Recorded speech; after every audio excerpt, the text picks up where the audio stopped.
Bangladesh border से भारत के अंदर इन्फिल्ट्रेशन हो रही है, जहां पर सबसे ज्यादा लोग गिरफ्तार किए गए। ये सदन के अंदर, संसद के अंदर इस कार्यवाही के दौरान ये आंकड़ा रखा गया। तो आपको क्या आपके स्टेट की चिंता नहीं है? Point number 1। दूसरा मेरा सवाल यह है कि आप कहते हैं कि एसआईआर के दौरान और फलाने ढिमकाने के दौरान, मैं कहता हूं सर आपको एसआईआर और बाकी चीजों पर क्यों पढ़ना है?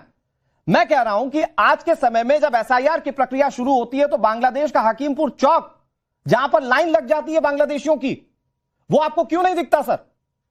आप इस पर चिंता कभी जाहिर क्यों नहीं करते? बंगाल के अंदर गो बैक घुसपैठिया बांग्लादेश, ये पोस्टर्स क्यों नहीं लगते सर? अनुराग जी, सारे देश के लोग ये जो आप डिबेट करते हैं ना, सब समझते हैं। हाँ, आप जो बोलते हैं वो भी सब समझते हैं। किसको बचाने की कोशिश कर रहे हैं? बीएसएफ को जो पार्लियामेंट में जो परमिशन मिला, वो उनका बॉर्डर से 50 किलोमीटर तक अंदर आ सकता है। हाँ, लेकिन अंदर आ रहा है और जा भी रहा है। लेकिन आप सवाल का आंसर लेना चाहते हैं ममता दीदी से। नहीं सर, लेकिन इसका सवाल का आई एम सॉरी टू से आई एम इंटरप्टिंग सर। मैं कह रहा हूं चलिए ठीक है, ये शिवम त्यागी जवाब दे देंगे। मैं इसके बाद जस्ट मैं शिवम त्यागी के पास ही जाऊंगा। बहुत अच्छा बोलते हैं, आपको जवाब देंगे फैक्चुअली। बादल दादा, मैं कह रहा हूं बीएसएफ क्या कर रही है, सरकार क्या कर रही है, वो सब उनके हाथ में छोड़िए। मैं कह रहा हूं आपके हाथ में गो बैक घुसपैठिया का पोस्टर लगाना है कि नहीं है? तो आप पश्चिम बंगाल में गो बैक घुसपैठिया के पोस्टर क्यों नहीं लगाते? बिल्कुल सर, उसका भी आंसर दूंगा। और 10 सेकंड में टाइम आ रहा हूं निखिल भाई, आ रहा हूं। जीएसटी का पैसा, जीएसटी का 1,94,000 करोड़ रुपया ड्यू है। 100 दिनों का काम का पैसा नहीं दे रहा है। जीएसटी का पैसा नहीं दे रहा है। आवास योजना का पैसा नहीं दे रहा है। अरे सर, ये पैसा नहीं दे रहे, आप संसद में मांग करते हैं, आप हर प्लेटफॉर्म पर उठाते हैं, कोई दिक्कत नहीं है सर। मैं कह रहा हूं सरकार आपका पैसा दे दे। मैं कह रहा हूं घुसपैठियों पर क्यों नहीं बोलते? घुसपैठियों पर क्यों नहीं बोलते? बीजेपी तो खुलकर कहती है आपका वोट बैंक है, आपकी हिम्मत नहीं है बोलने की। क्यों नहीं? तो बोलिए ना साहब कि गो बैक घुसपैठिया के पोस्टर हम लगाएंगे, गो बैक मोदी के बजाय। बंगाल के लिए क्या किया? ठीक है, ओके, खुद कह दीजिए, आप बंगाल के लिए क्या किया? गो बैक घुसपैठिया नहीं बोलेंगे। 1,94,000 करोड़ किया। ओके बादल दादा, ओके, बीजेपी सारे जवाब देगी अब आपको। शिवम भाई जवाब देंगे। ओके, अच्छा, ओके दादा आ रहा हूँ। बादल जी आज जहां पर जाएंगे, बादल जी बोलेंगे जंगल राज चल रहा है। और जहां पर भाजपा का गवर्नमेंट है, वहां पर उनका बादल जी और सारे विरोधी का जो गवर्नमेंट है, वहां पर सब जंगल राज चल रहा है। बिहार में जंगल राज था, सपा का जंगल राज था, आपका जंगल राज था। बादल दादा हो गया बस, ठीक है। वो कह रहे हैं बस बरसना बंद कीजिए, हो गया बादल दादा, ठीक है, ओके। बादल जी मेरे तो आप जवाब तो ले लीजिए, सुनिए ना। हाँ, बादल जी, मेरा आपसे निवेदन है, आपको टीवी पे बरसने की जरूरत नहीं है। इस समय दिल्ली और उसके आसपास की जगहों में बरसने की जरूरत बहुत ज्यादा है। यहाँ बरसिए, अगर बरसना है तो थोड़ा बेहतर हो जाएगा, राहत मिलेगी जनता को। टीवी पे क्यों बरसना है? अब पॉइंट पर अच्छा, आप मुझे एक चीज बताइए, क्यों गो बैक घुसपैठिया का नारा नहीं लगा सकते? आपने पूछा, बिल्कुल नहीं लगा सकते भाई, वोट कम हो जाएंगे इनके। कैसे गो बैक घुसपैठिया का नारा लगा देंगे? तो उल्टा उनको प्रेम से बुलाएंगे। ममता बनर्जी का ऑन रिकॉर्ड स्टेटमेंट है, ये कहते हुए कि अगर कोई तुम्हारा वोट काटने आए, महिलाओं को एड्रेस करते हुए, तो आपकी किचन में जो आपके पास इस्तेमाल करने के लिए चीजें हैं, उनको हथियार बना लीजिए। मैं डिटेंशन सेंटर नहीं बनने दूंगी। ममता बनर्जी हिंदुस्तान के बंगाल, प्लीज बीच में नहीं, मैं आपके बीच में नहीं बोला ना, कोई लाभ नहीं है, 1 to 1 कर लेते हैं। आप पहले आप बोले आई नो बांग्लादेशियों के लिए, घुसपैठियों के लिए तो आप तालियां भी बजाओगे, थोड़ी देर में नाच गाना भी कर दोगे, कोई दिक्कत नहीं है। मैं बोल लूं अपने समय, प्लीज कोई लाभ नहीं है इस बात का, रुकवा दीजिए अगर हो सकता है। बादल दादा मैं बोल उनके ऊपर भी सकता हूं, लेकिन आवाज अच्छे से जाएगी नहीं, कोई फायदा नहीं है। बादल जी सुनिए ना, 4 हार्ड क्वेश्चनिंग के बाद आप बोलेंगे मैं नहीं बैठूंगा, मैं उठ के चला जाऊंगा। तो ये नौकर मुझे बोलने दीजिए, अपने समय में आप जवाब तो देने दीजिए, आप जवाब तो देने दीजिए। शिवम भाई, आप ही की बात का जवाब दें। ओके शिवम भाई, आप मेरे बड़े भाई हैं, जितना तालियां बजाना, नाच गाना करना कर लेना बाद में, लेकिन अभी डिबेट कर लेना। तो बहुत सीधी बात है, जब ममता बनर्जी ये कहें कि घुसपैठियों कोई खास तौर पे समर्थन में आते हुए कि मैं डिटेंशन कैंप नहीं बनने दूंगी, मैं यहां पर अगर कोई आएगा आपके वोट काटने के लिए या किसी के गलत आदमी का वोट कटेगा तो आप उसको किचन का जो हथियार है उसी से उस पर हमला करना, और ये तमाम चीजें, जब आप इस तरह की बातें करेंगे, जब आप ये तमाम चीजें करेंगे, तो जाहिर है आप इस बात को साफ स्टैब्लिश कर रहे हैं कि आप नहीं चाहते कि घुसपैठिया जाए। क्यों नहीं हो सकती उसके बारे में बात? अभी बंगाल में जो स्थितियां हैं, कुल मिलाकर 58,20,898 वोट कटे हैं, और इसके अलावा 1,20,00,000 जो हैं वो लोग मतलब लॉजिकल रीजनिंग में फंसे हुए हैं, वो फ्लैग्ड है। उनको लेकर भी आगे चीजें क्लैरिटी के साथ आएंगी कि कितने उनमें जेन्युइन है, कितने नहीं है। लेकिन सर वो बार-बार सवाल पूछते हैं, आप बताइए एसआईआर की प्रक्रिया में रोहिंग्या कितने पकड़े गए। मैं कहता हूं ना, करने दीजिए सारा, इतनी क्या जल्दी है। हाँ। पहले इस देश में सभी राज्यों में एसआईआर होने तो दीजिए। हाँ। जब निकलकर एक तरफ बाहर आ जाएगा सारा रोहिंग्याओं का नंबर, सारे घुसपैठियों का नंबर, सारा बाहरियों का नंबर, तो उनको डिपोर्ट भी करेंगे, डिटेक्ट भी करेंगे, डिलीट भी करेंगे। अभी डिलीट कर रहे हैं, डिटेक्ट कर रहे हैं, फिर डिपोर्ट भी करेंगे उनको। जैसे दिल्ली की खास तौर पर अभी मैं बात करूं तो अभी जो है नवंबर में ही 120 को उठाकर डिटेंशन कैंप में डाला। ऐसे ही जब यहां पर प्रक्रिया पूरी हो जाएगी, 12 राज्यों और यूनियन टेरिटरीज में पूरी हो जाएगी, उसके बाद एक कलेक्टिव नंबर निकल कर आएगा। और इससे भी इंपॉर्टेंट, आप देख रहे हैं ना किस तरीके से लाखों लाख लोग जो है रातों रात खाली करके जा रहे हैं गांव के गांव, जहां 2.5 लाख वोटर आईडीज और आधार कार्ड है, वहां पर जब एसआईआर के अधिकारी गए तो 20,000 लोग भी नहीं मिले पूरे। ओके, बादल दादा सुनिए ना, मेरी बात सुनिए, आप अपनी बात कहिएगा। बादल दादा, मैं कह रहा हूं कि घुसपैठियों से प्यार कैसा? भाई निकालने की बात कहिए ना। आप बोलते मैं डिटेंशन सेंटर नहीं बनने दूंगी। भाई जो आकर घुसकर बैठ गया है, जो आप जीएसटी का पैसा मांग रहे हैं, और अगर केंद्र सरकार आपको जीएसटी का पैसा दे देगी, आप घुसपैठियों पर खर्च करें। मुझे नहीं लगता कि देश की जनता ये चाहती है। आप घुसपैठ पर कितना बोलते हैं सर? सुनिए 2 second sir, please. Shivam, Gujarat में 73 लाख एसआईआर में नाम कटा गया है, 73 लाख, 73 लाख। और बंगाल में जो 58 लाख है वो भी कम हो जाए, कल से हियरिंग शुरू हो रहा है, हो जाएगा। लेकिन सबसे बड़ा बात है भैया, जो मैं लाखों करोड़ जो हिंदू है, मैं कह रहा हूं एक है ना, अगर नहीं है तो ममता दीदी किसके लिए इतनी बैटिंग कर रही है नहीं, मान लीजिए। मैं कह रहा हूं नहीं है, मैं कहता हूं नहीं है, बांग्लादेशी नहीं है, घुसपैठ नहीं है, फिर ये ममता दीदी किसको कह रही है कि मैं डिटेंशन कैंप में नहीं जाने दूंगी? फिर ममता दीदी किसको कह रही है कि अगर आपके वोट कटे तो उनको जो है हथियार बना लेना किचन के? नहीं है, मान लिए मैंने। अरे गजब बात हो गई, एक वाइटल पॉइंट सुनो, गजब बात हो गई। अगर है नहीं तो फिर विरोध क्यों कर रहे हो भाई? अगर है तो निकलने दो भाई। सुनो ना भाई, मैं सुन ही रहा हूं जब से आपकी, मैं तो पूछना चाह रहा हूं आपसे, बता है नहीं, मान लीजिए है कि नहीं है भाई, तो फिर विरोध क्यों है? थोड़ा चुप हो जाओ 10 सेकंड के लिए। अपनी बारी में चुप हो जाओ, दूसरे की बारी में लगातार बोलना है, अपनी बारी में चुप हो जाओ। बादल देवनाथ जी, ओके, प्लीज। मैं बोल रहा हूँ जो लाखों करोड़ जो हिंदू बांग्लादेश में से आया, उनका नाम एसआईआर में नहीं है। और इन लोगों को जो सीए जो 6 महीने से एप्लीकेशन किया सीए के लिए, डीए वो जो अलग से भाजपा के लोग दिखा, अभी तक 54 लोगों को सीए का सर्टिफिकेट मिला।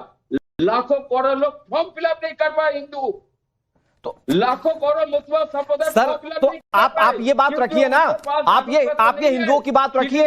आज जो बांग्लादेश में हो रहा है, वहां पर हिंदुओं के साथ हो रहा है, उस पर खुलकर बात रखिए। मैं तो खुद खड़ा हूं सर आपके साथ, इसमें कोई दिक्कत नहीं है सर। आप ज्यादा से ज्यादा जो पीड़ित हिंदू हैं दूसरे देशों के, उनको लाइए यहाँ पर, लेकिन घुसपैठियों को इसके एवज में आप रख लेंगे, इसको अलाउ नहीं किया जा सकता ना सर। शिवम भाई लास्ट 10 सेकंड, फिर मैं उसके बाद निखिल जैन के पास जा रहा हूं। देखिए, मैं एक चीज कहना चाहता हूं, विषय बहुत साफ है। उनकी ही आर्ग्यूमेंट ले लीजिए। सारा देश झूठ बोल रहा है, गृह राज्य मंत्री जो बोल रहे हैं वो ठीक नहीं है, गृह मंत्री जी मेरे समेत जितनी भी सरकार है वो सब झूठ बोल रहे हैं। लेकिन अगर रोहिंग्या घुसपैठिया नहीं है तो आप किसके समर्थन में, किसको बचा रहे हैं? और अगर लेकिन ये बचा रहे तो क्यों बचा रहे? सिर्फ वही मैं कह रहा हूं, इसका मतलब है जो कि सामने निकल कर आ रहा है, इसका मतलब ये है कि उनको डिपोर्ट करना है। ठीक है, इसका मतलब इनको दर्द है, इसका मतलब वो इनके वोटर हैं, इसका मतलब ये उन्हीं के आधार पर जीतते आए हैं, इसका मतलब उनके बाहर जाने का समय आ गया है। तो डर क्यों रहे हो भाई? फिर रुकिए, जाना पड़ेगा भाई। मैं कहता हूं ना, 1,60,00,000 लॉजिकल रीजनिंग में फंसे हुए हैं, 58 लाख का नाम कट चुका है। ठीक है, की जरूरत नहीं है, चिंता मत करिए, सब ठीक है। ओके, आएगा। ओके बादल दादा, शिवम भाई, ओके, बहुत समय दे दिया। ओके बादल दादा, फिर आ रहा हूं आपके पास, बहुत सवालों के जवाब देने आपको। लेकिन निखिल भाई, मैं ये कह रहा हूं कि प्रधानमंत्री नरेंद्र मोदी, अगर वो चाहे असम के दौरे पर जाए चाहे बंगाल के दौरे पर जाए, एक तो घुसपैठिया उनका मुख्य मुद्दा है। उन्होंने ये भी बताया कि कैसे असम को भी पाकिस्तान को देने की तैयारी थी, लेकिन उन्होंने घुसपैठ पर विपक्षी सरकारों को या विपक्षी पार्टियों को जबरदस्त तरीके से घेरा। वो कह रहे हैं वोट बैंक है, इसलिए आप लोगों को दर्द हो रहा है, इसलिए गो बैक घुसपैठिया नहीं लग पा रहा है। टीएमसी के कार्यकर्ता गो बैक मोदी लगा देंगे, गो बैक घुसपैठिया नहीं लगाएंगे। निखिल भाई, आप शायद म्यूट, एक बार जरा चेक कीजिएगा। माफ कीजिएगा, मैं कह रहा हूं गो बैक का इतिहास तो इस देश में बहुत पुराना है, लगभग 100 साल पुराना है। जब गो बैक साइमन के नारे लगाए थे कांग्रेसियों ने और देश की जनता ने, लेकिन उस समय जो प्रधानमंत्री के आइडियोलॉजिकल पेरेंट्स थे, आरएसएस थे, हिंदू महासभा थे, उन लोग को तो याद नहीं आए गो बैक के नारे। खैर, मैं इस पे हिस्ट्री पे ज्यादा नहीं जाना चाहूंगा, प्रधानमंत्री तो बातें करेंगे। निखिल भाई, थोड़ा सा आप मुझे इंटरजेक्ट नहीं, शिवम भाई आते ही कोई भी भाषण दे, आप उन्हें इंटरजेक्ट नहीं। निखिल भाई सुनिए ना, एक छोटी सी बात कह रहा हूं। में आरएसएस का कोई रोल नहीं। निखिल भाई, छोटी सी बात कह रहा हूं, गो बैक साइमन तो हमने अंग्रेजों और फिरंगियों के लिए लगाया लगता है आप देश के प्रधानमंत्री के लिए क्यों लगा रहे हैं, मैं ये कह रहा हूं।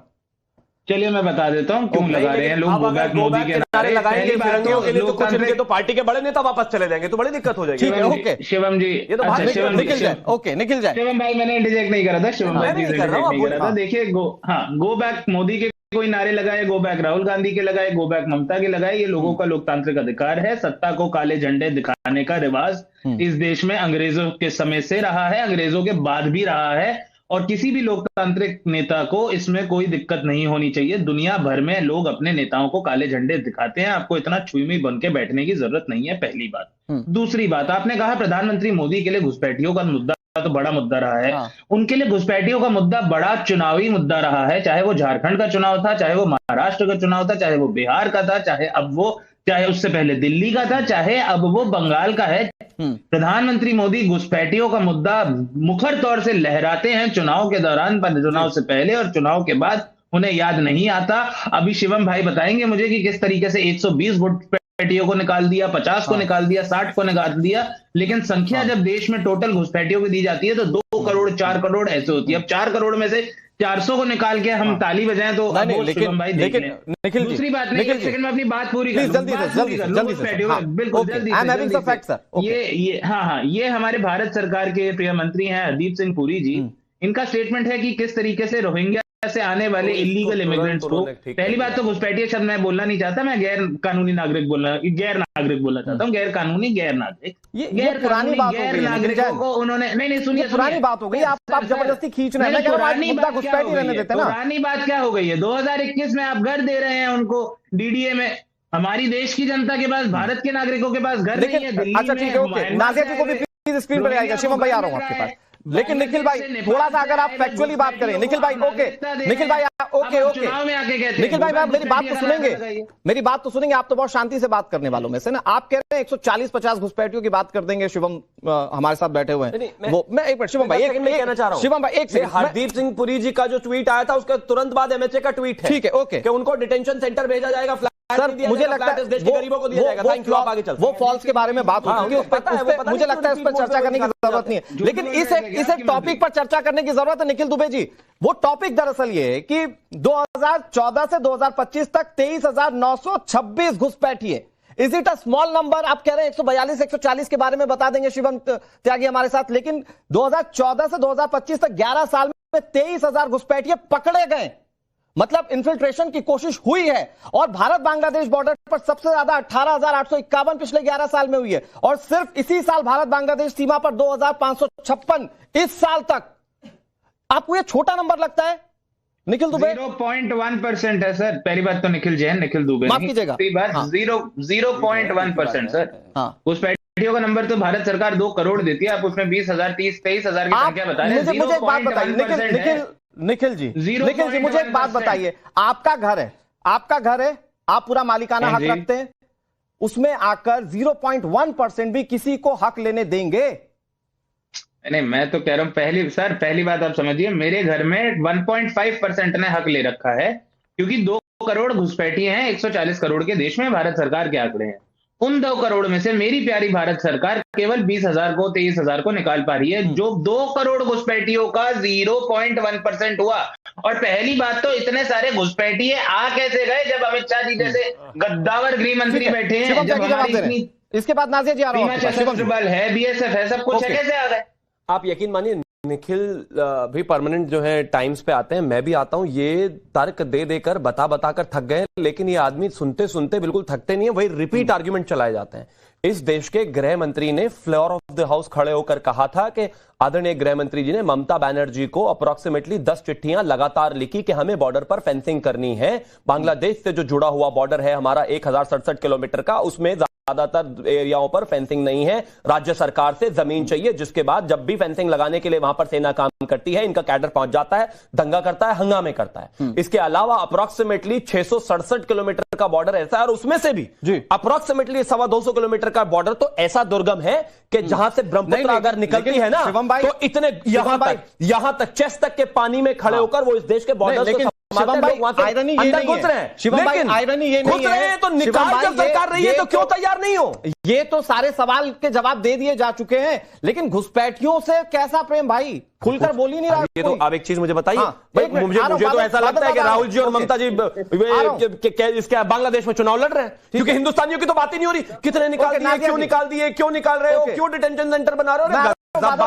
बादल दादा आ रहा हूं, रमनीश वत्स और नाजिया जी। नाजिया जी, आपने निखिल जी को भी सुना, आपने बादल दादा को भी सुना, क्या क्लेरिफिकेशन है कि घुसपैठियों के खिलाफ इन लोगों के सुर एक जैसे जो होने चाहिए आज देश की जनता के लिए जो जरूरत है?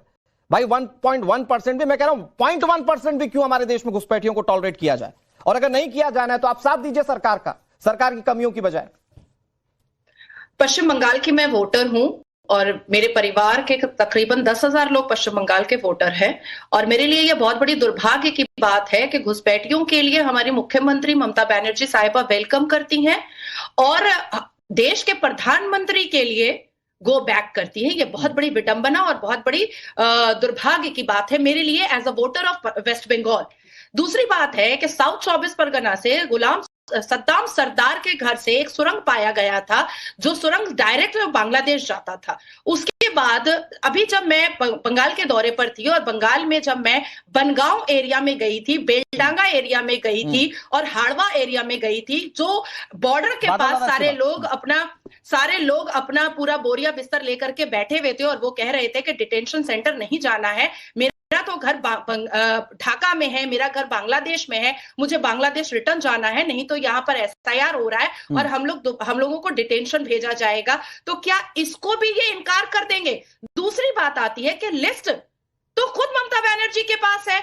ज्योति बासु और बुद्धदेव भट्टाचार्य के जमाने में तो हमारी मुख्यमंत्री ममता बनर्जी वो तो खुद जाकर के स्पीकर के मुंह पे लोकसभा में पेपर फेंका करती थी कि ये रहा लिस्ट। तो आप आज क्यों लिस्ट मांग रहे हैं? मुख्यमंत्री ममता बनर्जी साहिबा के पास लेफ्ट फ्रंट ने जितने घुसपैठिया घुसाए और उसके बाद ममता बनर्जी के नेतृत्व में और ममता बनर्जी के नाक के नीचे फरहाद हकीम ने कितने घुसपैठिया घुसाए हैं, इसका लिस्ट आप लोगों के पास है। और ममता बनर्जी तो लोकतंत्र के मंदिर में रो रही थी, कलप रही थी कि भैया भगाओ, हटाओ इन घुसपैठियों को, और लेफ्ट फ्रंट बार बार जीत रही है इन्हीं घुसपैठियों की वजह से। और आज ये घुसपैठिया जहाँ गाय दूध लाती खेते हुए, जब प्रधानमंत्री को मौका मिलता तो इसीलिए घुसपैठिया मतलब वाया घुसपैठिया वो कहते हैं कि महाजंगल राज बिहार में जंगल राज को खत्म किया, महाजंगल राज बंगाल में खत्म करेंगे। लेकिन बादल दादा मतलब वो मुख्यमंत्री जो खुद इन्फिल्ट्रेशन के खिलाफ बहुत मुखरता से बोलती रही, आज क्या हो गया कि सरकार का इन्फिल्ट्रेशन के मामले में साथ नहीं दे रही है? वो कह रही डिटेंशन सेंटर नहीं बनने दूंगी। सर उसके पहले मैं आपको नाजिया पहले सुन लो, तुम मुझसे छोटा हो, और शिवम को